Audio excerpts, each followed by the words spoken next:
예전에 나오신 여러분들 위해 하나님의 크신 은혜와 복이 임하시기를 주님의 이름으로 축원합니다. 오늘 여러분과 함께 나눌 말씀은 빛으로 전도하라, 빛으로 전도하라는 제목입니다. 한강교회에서 8월은 선교의 달이라고 말해도 과언이 아닐 것입니다. 왜냐하면 제가 부임하기 전부터 지금까지 8월이 되면 우리 교회는 어김없이 단기 선교팀을 파송하고 있기 때문입니다. 올해는 특별히 우리 중고등부가 비전 트립으로 캄보디아를 가는 역사적인 해가 되리라고 확신합니다. 그러게 볼 때 8월은 우리에게 좋던 싫던 선교에 대해서 또는 전도에 대해서 생각하지 않을 수가 없을 것입니다. 또 그럴 수밖에 없는 것이 9월에는 우리가 한영원 사랑축제가 또 기다리고 있기 때문에 우리는 또 깊이 전도를 생각해야 될 것입니다. 우리 선교팀은 그럴 리가 없겠지만 요즘 무례한 기독교에 대한 이야기로 인상을 찌푸리게 만드는 일들이 일어나고 있다고 합니다. 한국인 남성 2명과 여성 1명이 불교 성지인 인도 부다가야 마하보디 사원에서 사원 내부에 들어가서 기타를 치며 찬송을 부르며 기도를 했다는 그런 내용이었습니다. 그 행동을 저지하는 이제 한국인 스님에게 이 스님이 이제 저지를 하니까 하나님이 오직 구원이다, 구원받지 못한 이들이 불쌍해 하나님을 전하는 것이다 하면서 그렇게 막 찬송 부르고 막 그랬다는 것입니다. 그분들의 열심이나 진정성에 대해서는 우리가 의심할 것이 없겠지만 더불어 살아가야 되는 현대인으로서 과연 그런 방법의 전도가 적절했는가에 대해서는 우리가 깊이 생각해 보아야 할 것입니다. 심지어 전직 목사라는 사람이 동화사에 들어가서 탱화의 불교를 저주하는 낙서를 하고 불경을 찍고 그 향로에 소변을 누는 일까지 했다고 합니다. 그 정도 되면 이건 정신감정을 해봐야 하겠습니다만 자칫 복음에 대한 열정이 치기에서 나온 무례한 행동이 아니었는가 생각하도록 만듭니다. 여러분은 이런 전도 방법에 대해서 어떻게 생각하십니까? 어떤 분들은 용감하다, 나는 그렇게 못하는데 그 사람은 행동으로 옮기다니 잘했다 하실 분도 계실 것이고, 또 어떤 분들은 어린아이 같은 치기다, 그런다고 전도가 되겠느냐, 그렇게 생각하는 분들도 계실 것입니다. 오늘 여러분과 함께 누가 옳다 그르다 그런 것을 따지자는 것은 아닙니다. 다만 우리가 진정으로 집중하여 무엇이 중요하고 또 무엇을 했을 때 진정 효과적으로 복음이 전달될 것인가에 대해서 우리가 생각해 보자는 것입니다. 그러므로 전도를 하되 하나님의 마음이 전달될 수 있는 진정성 있는 전도를 하시기를 주님의 이름으로 축원합니다. 저는 오늘 본문이 진정성 있는 전도 방법을 제시하고 있다고 믿습니다. 그것은 바로 빛으로 전도하는 것입니다. 하나님은 빛이십니다. 그리고 하나님의 아들 예수 그리스도도 빛이라고 그렇게 말씀하셨습니다. 요한복음 8장 12절을 보니까 예수께서 또 말씀하여 이르시되 나는 세상의 빛이니 나를 따르는 자는 어둠에 다니지 아니하고 생명의 빛을 얻으리라, 이렇게 말씀하였습니다. 나는 세상의 빛이다라고 우리 예수님 분명하게 말씀하신 것입니다. 성부, 성자, 성령께서 빛이시라면 바로 그분의 자녀들인 우리들도 빛이 될 줄로 믿습니다. 우리 예수님은 그래서 우리를 향해서 이렇게 말씀하였습니다. 너희는 세상의 빛이라, 너희는 세상의 빛이라고 했습니다. 여러분께서 어둠을 비추이는 그 빛이 바로 우리가 되어야 한다는 것입니다. 여러분, 근데 우리는 어떤 빛일까요? 사실 우리가 스스로 빛을 낼 수 있는 그런 발광체는 아닙니다. 발광체는 하나님만이 그 발광체가 되시고 피조물인 우리는 반사체로서의 그런 빛일 것입니다. 마치 달빛이 햇빛을 받아 환하게 비추는 것처럼 우리는 예수 그리스도를 통해 생명의 빛을 얻어 비추는 존재인 것입니다. 그렇기 때문에 우리는 빛으로 전도할 수 있습니다. 지금 이 세상이 얼마나 캄캄합니까? 얼마나 정말 어둡습니까? 갈 길을 알지 못하고 정말 어두워서 앞을 보지 못할 때 우리가 빛 대신 우리 주님의 자녀들로서 우리가 그 빛을 전하는 저와 여러분이 되어야 될 줄로 믿습니다. 여러분, 그때 내가 하나님의 빛을 받아 이렇게 반짝이는 것처럼 여러분들, 당신들도 이 빛을 받으면 이 빛을 받으십시오. 그러면 여러분들도 이 어두운 세상을 정말 반짝이면서 살아갈 수 있습니다라고 이렇게 전하는 것, 이것이야말로 가장 진정성 있게 복음을 전하는 전도 방법이 아니겠습니까? 그런 점에서 우리가 어떠한 빛을 비추며 전도해야 될 것인가를 우리가 한 세 가지로 잠깐 생각해 보기를 원합니다. 첫째, 눈빛으로 전도하십시오. 눈빛으로. 여러분, 눈은 마음의 창이라고 했습니다. 마음속에 믿음의 확신이 있으면 눈에서 빛이 납니다. 안광이라고 하지요. 이 눈의 전기, 눈에서 나는 빛이 있어야 됩니다. 여러분, 좀 과격하게 들릴지 모르겠지만 예수 믿는 사람들은 예수님께 미친 사람의 광기가 그 눈에서 좀 번쩍번쩍 해야 됩니다. 뭐 어떤 분들은 눈이 반짝반짝하는 분들도 있고, 어떤 분은 저처럼 좀 이렇게 눈이 약간 풀어진 그런 눈도 있겠지만, 아무튼 우리는 예수 그리스도를 통해서 막 예수 그리스도의 레이저가 막 우리를 통해서 막 번쩍번쩍거리는 그런 것이 우리에게 있어야 된다는 것입니다. 왜 제가 이 말씀을 드리는가 하면, 여러분, 사람들이 왜 이단에 빠지는 줄 아십니까? 저는 뭐 여러 가지 원인이 있겠지만, 교회 다니는 사람들이, 또 오래 믿었다는 사람들이, 그것도 많이 배웠다는 사람들이 이단에 빠지는 이유 중 하나가 광기 때문이라고 저는 그렇게 생각합니다. 광기. 이단의 눈빛에서는 광기가 납니다. 비록 진리가 왜곡되었지만, 비진리지만 그 눈빛에서 막 광기가 느껴지니까 비진리가 진리인 것으로 보이도록 만드는 착시 현상이 일어나는 것입니다. 그러니 그 광기에 빨려 들어가 거기서 빠져나오지를 못하는 것이지요. 사랑하는 성도들이요, 이단들도 그런 광기가 있는데, 여러분, 진리의 빛 대신 우리 주님과 함께하는 우리에게 빛이 없어서야 되겠습니까? 여러분, 근데 오늘날 우리의 그런 기독교 내부를 한번 들여다보십시오.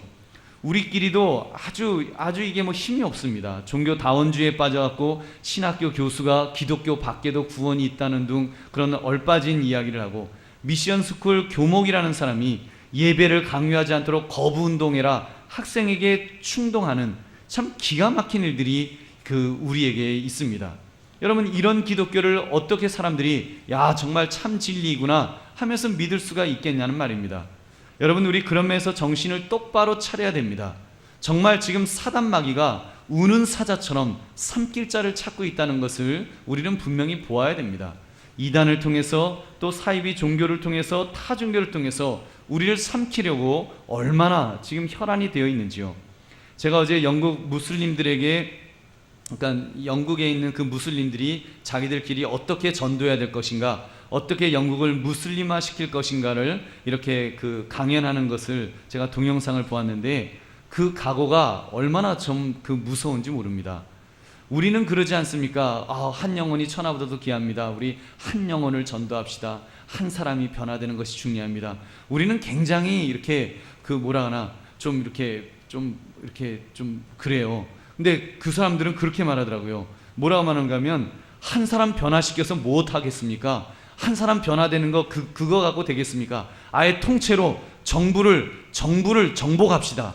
헌법 자체를 이슬람법으로 바꿉시다. 뭐 이렇게 이러더라고요.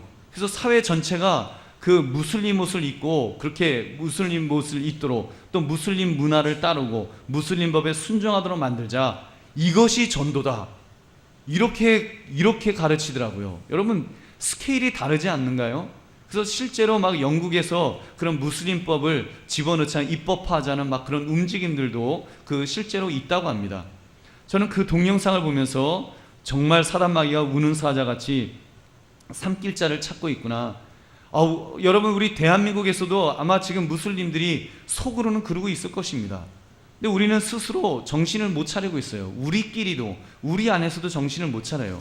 우리끼리, 예수 믿는 사람들끼리 예수님의 부활이 뭐 이게 진짜냐 가짜냐, 뭐 예수님이 무리를 걸으셨는데 이게 뭐 진짜로 걸었겠냐 못 걸었겠느냐, 뭐 기독교밖에 구원이 있네 없네, 아주 자중진안에 빠져있는 그런 우리의 모습이 있지 않냐는 말입니다. 사랑하는 성님들, 우리가 이런 면에서 정신을 차려야 될 줄은 믿습니다.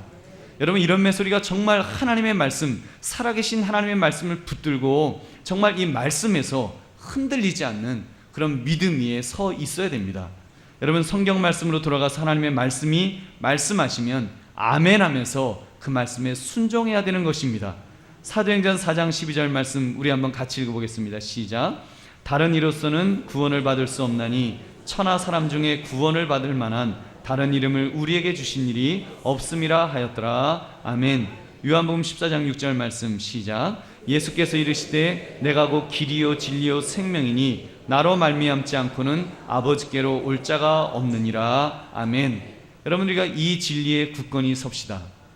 저는 정말 두렵고 떨리는 것은 오늘 이 예배의 자리에 앉아 계신 여러분들 중에 혹시라도 이 진리에 흔들리는 분이 있지 않는가, 여러분 심히 두렵습니다.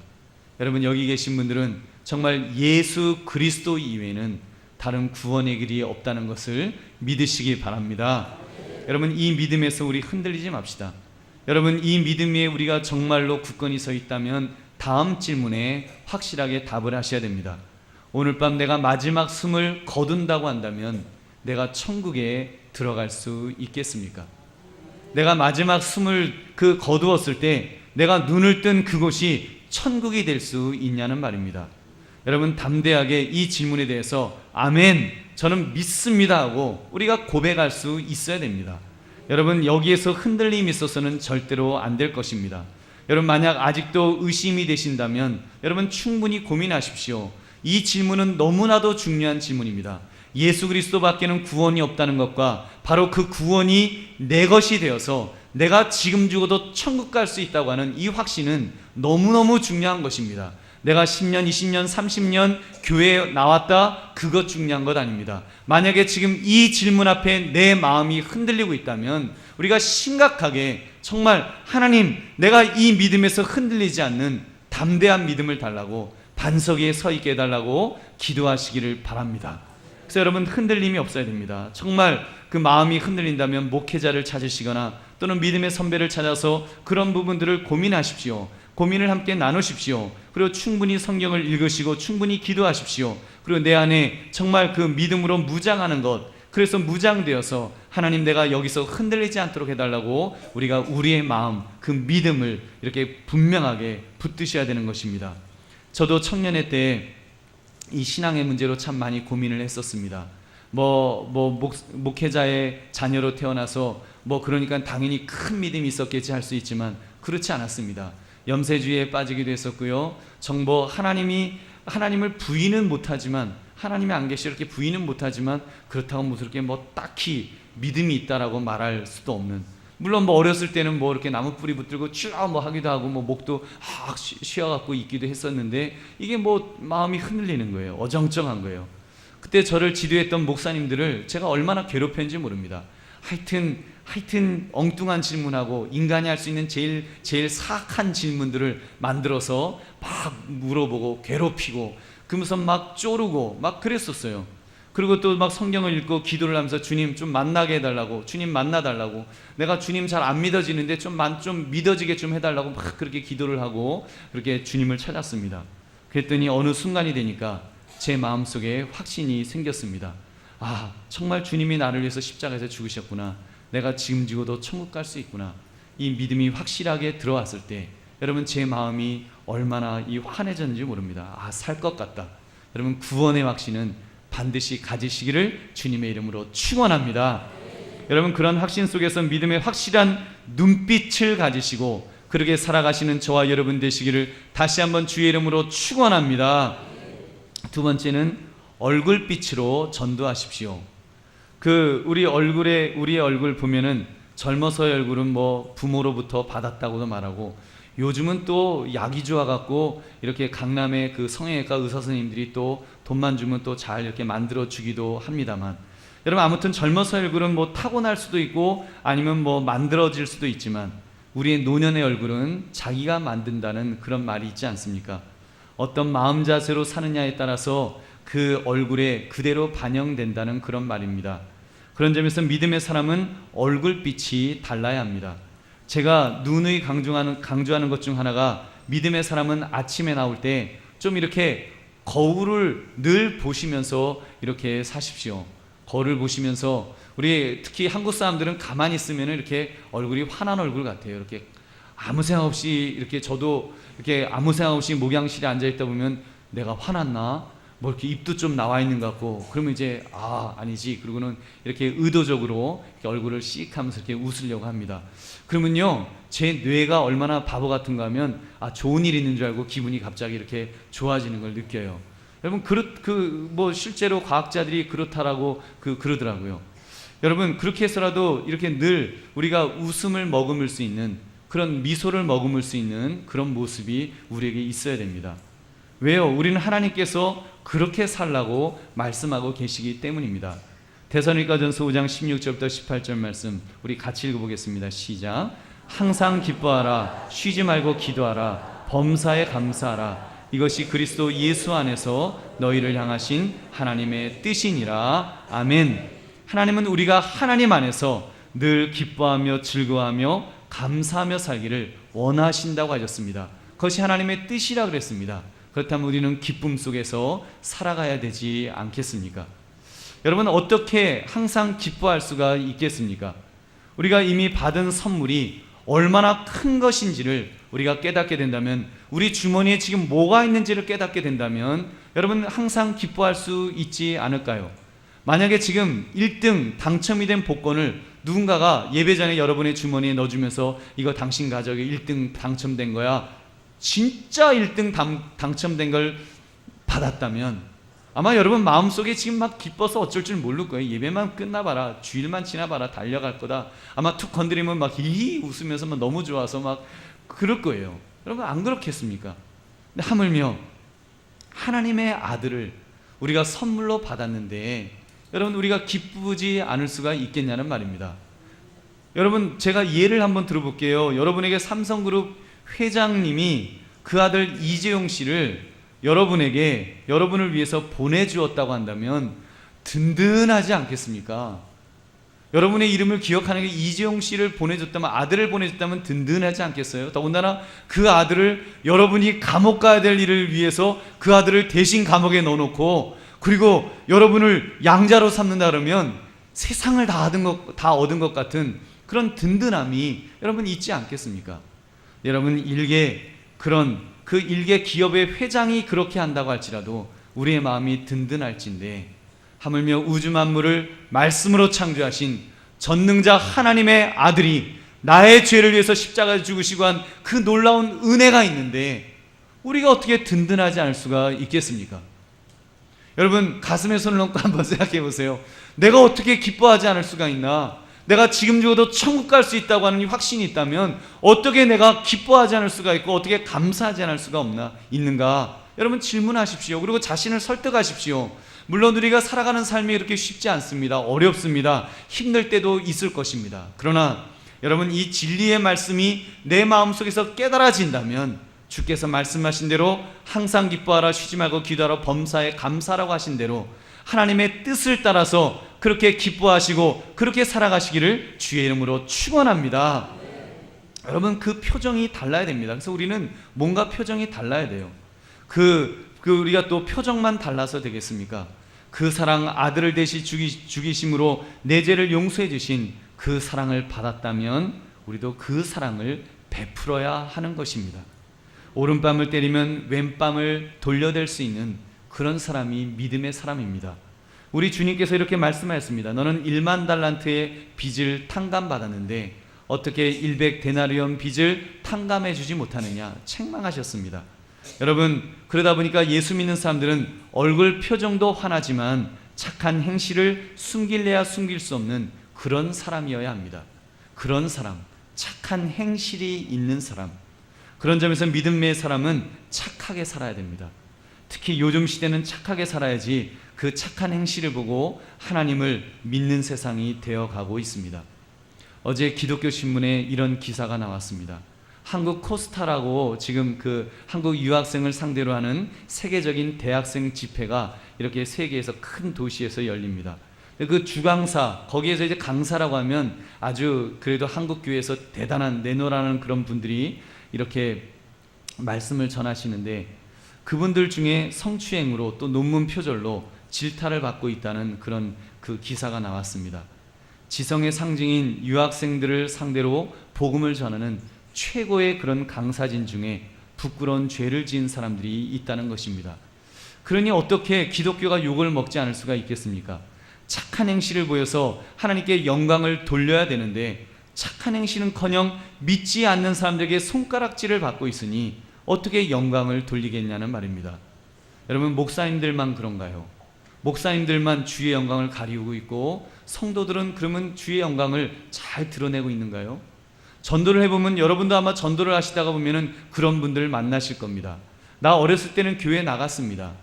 그러세요? 그러면 교회 나가시자. 그러면 근데 지금은 못 나갑니다. 왜요? 그러면은 마음에 보면 상처가 있어요. 그 상처의 거의 대부분이 보면 성도로 인한 상처입니다. 믿음 좋다는 사람, 믿음 좋다는 가족 중에, 친척 중에, 믿음 좋다는 이웃 중에 누군가로부터 상처를 받은 거예요. 돈을 빌려줬는데 돈을 떼어먹혔는데 그 사람이 교회 무슨 누구더라 이런 거, 아니면 어떤 상처를, 어떤 험한 말을 통해서 상처를 입고 그런 일 때문에 내가 다시는 교회 안 나간다고 하면서 하는 그런 경우가 얼마나 많습니까? 여러분, 그러기 때문에 우리 예수 믿는 사람들은 그런 점에서 우리가 정말 더 착한 행실로 다른 사람들에게 영향력을 끼쳐야 될 줄로 믿습니다. 여러분, 이 일을 제일 잘하는 사람들이 제가 보기엔 요즘 보면은 사이비 이단들이 이거를 잘 하는 것 같습니다. 착한 행실을 오히려 더 잘 보이는 것 같아요. 제가 미국에 있을 때 유학생 집사님 한 분이 제게 이런 말씀을 해주셨습니다. 목사님, 제가 다니는 학교에 몰몬교를 다니는 그런 미국 사람이 있는데 제가 그 사람을 보면 그 가정을 보면 이렇게 제 마음이 흔들립니다. 그런 얘기를 하더라고요. 그래서 도대체 뭐가 흔들린다는 거예요? 그랬더니 믿음이 흔들린대요. 그래서 왜요? 그랬더니 그 몰몬교 그 사람들이 너무 착하다는 거예요. 너무 착하대요. 그 인격이라든지 그 말하는 거라든지 또 부부가 함께 아이들과 살아가는 화목한 모습이 막 천국에 사는 것 같은 너무 아름다운 모습을 보니까 헛갈린다는 거예요. 지금 몰몬교 저 사이비 종파의 그 사이비 집단이라고 하면 이렇게 좀 강교하고 교활하고 악랄하고 뭔가 막 독을 품은 좀 그런 모습이어야 되는데 이게 그래야지 저거 광신도구나 이렇게 해야지 맞을 것 같은데 안 그렇다는 거예요. 행동이나 인격이나 너무 착해서 이렇게 정말 열매로 안다고 했는데 저 사람의 착한 행실을 보면 몰몬교가 좋은 종교인가? 이런 생각이 든다는 이야기를 하더라고요. 여러분, 그렇습니다. 지금 이단 사이비들은 오히려 이 영적 원리, 착한 행실을 통해서 착한 얼굴빛을 통해 전도가 된다는 것을 너무나도 잘 알고 있습니다.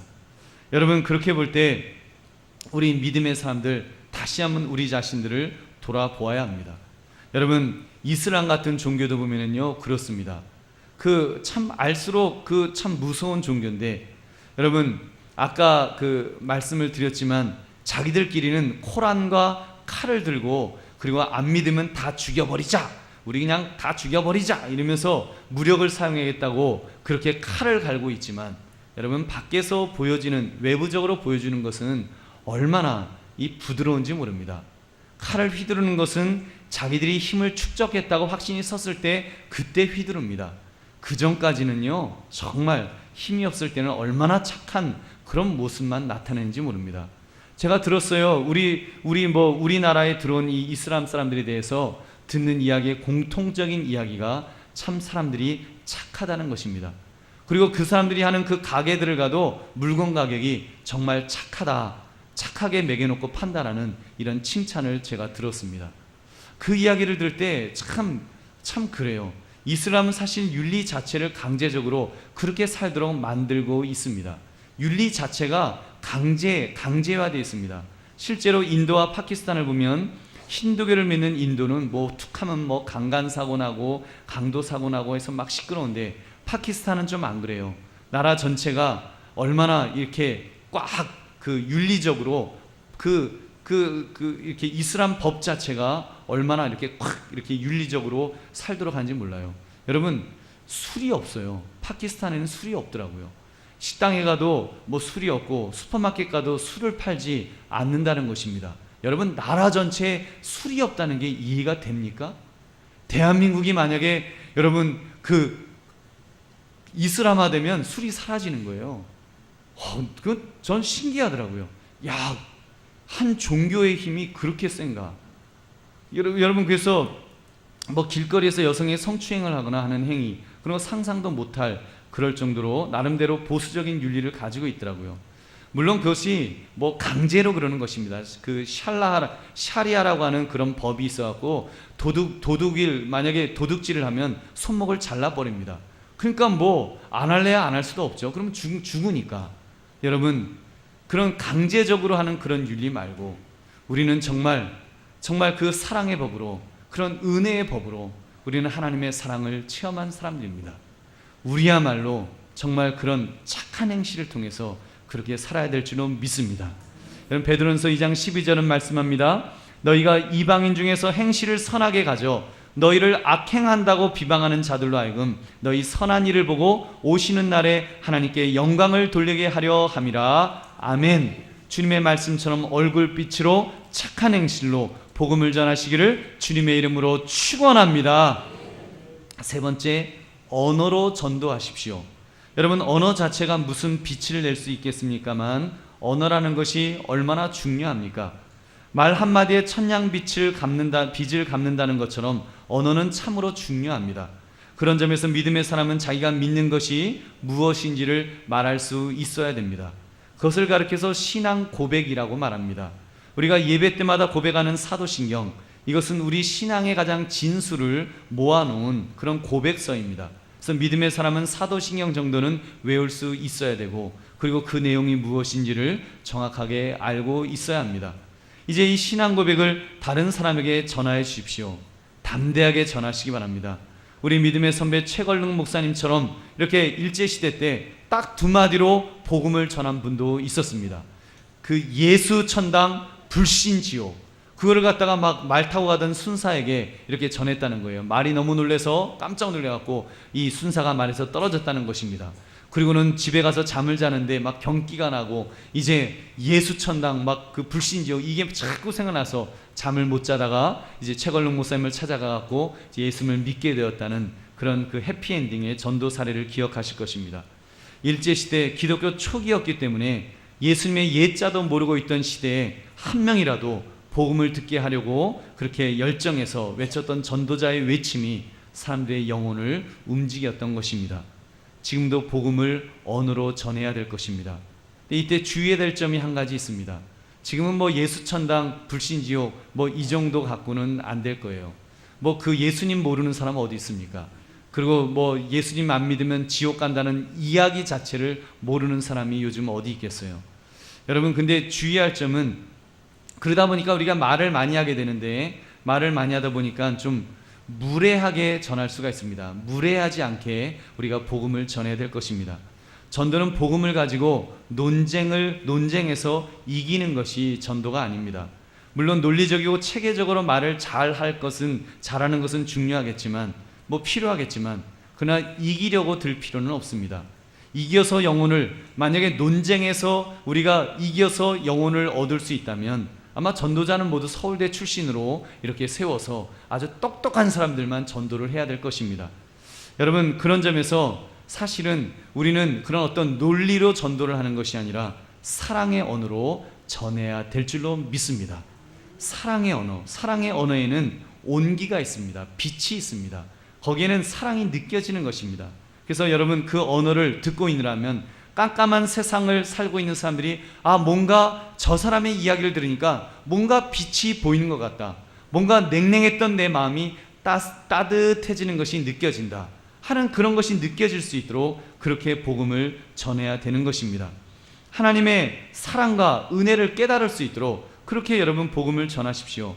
특별히 믿음의 사람은 말을 할 때도 전도에 대한 전략을 가지고 우리가 말을 해야 될 것입니다. 우리는 해마다 한영원 사랑 축제를 이렇게 합니다. 한영원 사랑 축제의 꽃은 바로 VIP 태신자일 것입니다. 우리 주변에 있는 분들, 뭐 친척이라든지 아니면 가족 중에 어머님, 아버님이라든지 또는 그 형제 자매들 또는 자녀들, 이웃들, 동료들, 이런 분들, 내가 그래도 좀 만날 수 있고 이야기할 수 있는 그런 분들을 우리가 태신자로 이렇게 작정을 합니다. 여러분, 그분들을 만났을 때, 그분들과 이야기를 할 때 여러분 어떤 전략을 가지고 우리가 그분들과 이야기해야 되는 것입니다. 그분들께 입을 열어 이야기할 때 어떤 이야기를 주로 해야 될지를 여러분 한번 생각해 보십시오. 그 사람이 들었을 때 격려가 되는 말, 좋은 말을 해야 되지 않겠습니까? 저 사람을 만나면 뭔가 기분이 좋아진다. 저 사람을 만나면 뭔가 용기를 얻을 수 있다. 좀 그럴 수 있는 말을 의식적으로 할 수 있어야 된다는 것입니다. 사랑하는 성도들이여, 우리가 그런 점에서 우리 믿음의 사람은 공인입니다. 여러분, 대통령만 공인이 아니라 저와 여러분들도 공인이라는 것입니다. 말 한마디 한마디가 땅끝까지 복음을 전해야 되는 사명자로서 꼭 유익한 말을 해야 되는 사람이라는 것입니다.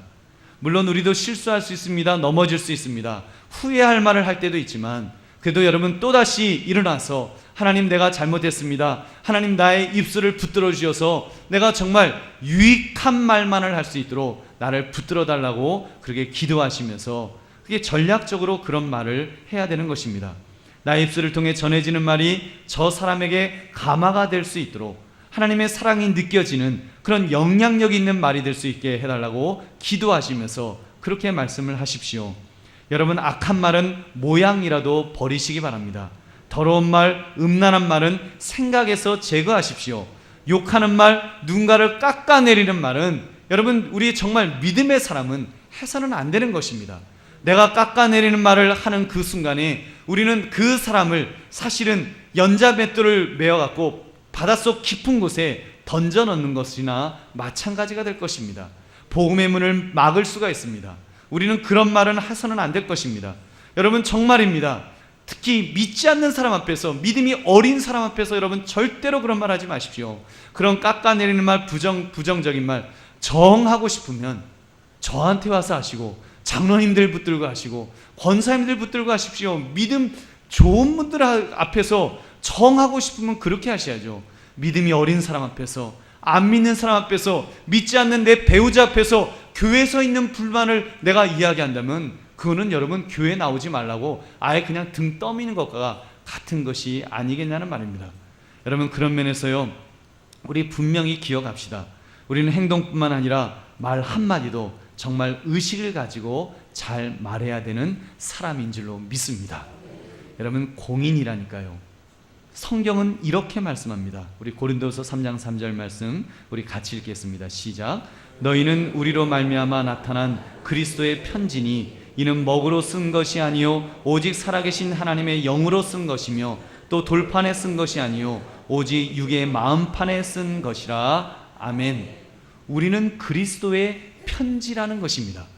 우리가 공인인 이유는 우리는 그리스도를 대표하는, 예수님을 대표하는 편지라는 것입니다. 뉴스페이퍼, 신문과 같은 것입니다. 얼굴빛으로, 몸짓으로, 눈빛으로 그리스도를 나타내는 편지입니다. 그렇다면 우리가 우리의 직접적인 언어야말로 얼마나 더 큰 영향력을 끼치겠습니까? 우리가 직접적으로 말하는 이 언어야말로 우리가 더 얼마나 주의해서 말을 해야 되겠냐는 말입니다. 그래서 좀 더 영적으로 우아해집시다. 참 저 사람 품이 있다, 이런 이야기를 우리는 들을 수 있어야 됩니다.